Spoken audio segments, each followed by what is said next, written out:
सितंबर के आखिरी दिन चल रहे हैं, मानसून की ये विदाई का वक्त, लेकिन इसके बावजूद महाराष्ट्र समेत कई इलाकों में लगातार बारिश का ऐसा रेड अलर्ट आ रहा है जिसके बाद लग ही नहीं रहा कि ये मानसून के आखिरी दिन हैं और जल्द ही ठंड का सीजन शुरू होने वाला है। महाराष्ट्र में कई इलाकों में आज एक बार फिर से रेड अलर्ट जारी किया गया है और सुबह से ही कई इलाकों में भीषण बारिश हो रही।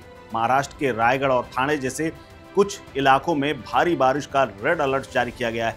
रविवार यानी 28 सितंबर को मुंबई के लिए ऑरेंज अलर्ट जारी किया गया था, लेकिन अब मुंबई, पुणे, ठाणे समेत महाराष्ट्र के कई इलाकों में भारी बारिश शुरू हो चुकी है। कोंकण और मध्य महाराष्ट्र और मराठवाड़ा में अलग अलग स्थानों पर लगातार गरज और बादल बरस रहे हैं।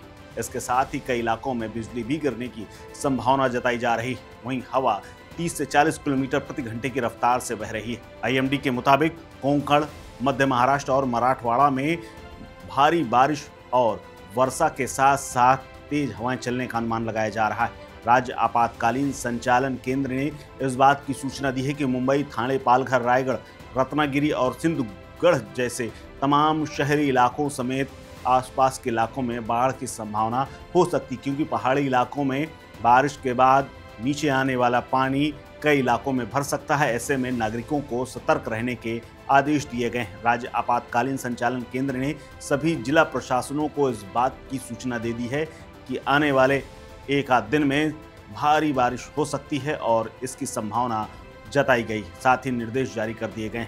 घाट क्षेत्र में छोटे बड़े भूस्खलन की संभावनाएं हैं। अचानक बाढ़ आने का भी खतरा हो सकता है। नदियों के जल प्रवाह में भी लगातार निगरानी की जा रही है। साथ ही आवश्यक कदम उठाने के भी निर्देश दिए जा चुके हैं।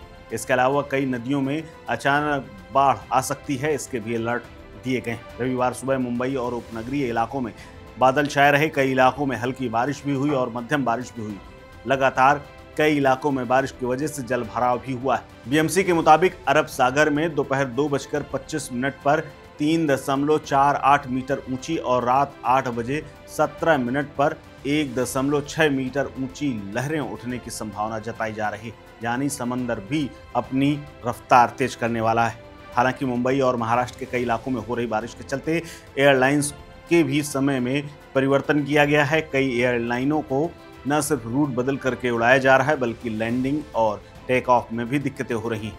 एयरलाइनों में मुंबई हवाई अड्डे पर जाने वाले यात्रियों के लिए भी सलाह जारी की गई। स्पाइस जेट ने ट्वीट करके बताया है कि मुंबई में खराब मौसम और बारिश के चलते यातायात प्रभावित है। हवाई अड्डे पर जाने वाले यात्रियों से अनुरोध किया गया है कि वो यातायात और उड़ान की स्थिति पर हमेशा नज़र रखें, उसके मुताबिक ही अपनी यात्रा की योजना बनाएं। इंडिगो ने भी यात्रा की एक सलाह जारी करते हुए कहा कि मुंबई में बारिश अभी रुकी नहीं है और ना ही सड़कों पर भीड़ भाड़ कम हुई है। संडे का दिन है, इसके बावजूद भी हवाई अड्डे की ओर जाने वाला यातायात पूर्व की तरह से ज़्यादा धीमा बताया जा रहा है। ऐसे में सलाह है कि आप अपनी यात्रा की योजना पहले से बना लें और बाहर निकलने से पहले अपनी उड़ान की स्थिति को जांच लें। हमारी टीम हवाई अड्डे की टीमें और ज़मीन पर मौजूद तमाम यात्रियों के लिए यात्रा के दौरान आपकी सहायता के लिए तैयार खड़ी हैं। आपके धैर्य और सहयोग के लिए धन्यवाद। 29 सितंबर को भी बारिश की संभावना जताई गई है। आईएमडी ने कहा है कि पीले, लाल और नारंगी अलर्ट समय समय पर जारी किए जाएंगे, जिनमें पुणे और मुंबई में इस बार ऑरेंज अलर्ट है। इसके अलावा ठाणे, रायगढ़, पालघर में रेड अलर्ट है। इसी बीच में वाशिम, नागपुर, अमरावती, धुले और इन सब में येलो अलर्ट जारी किया गया है। इस खबर में फिलहाल इतना ही। अपडेट्स के लिए बने रहिए वन इंडिया हिंदी के साथ। नमस्कार। Subscribe to One India and never miss an update. Download the One India app now.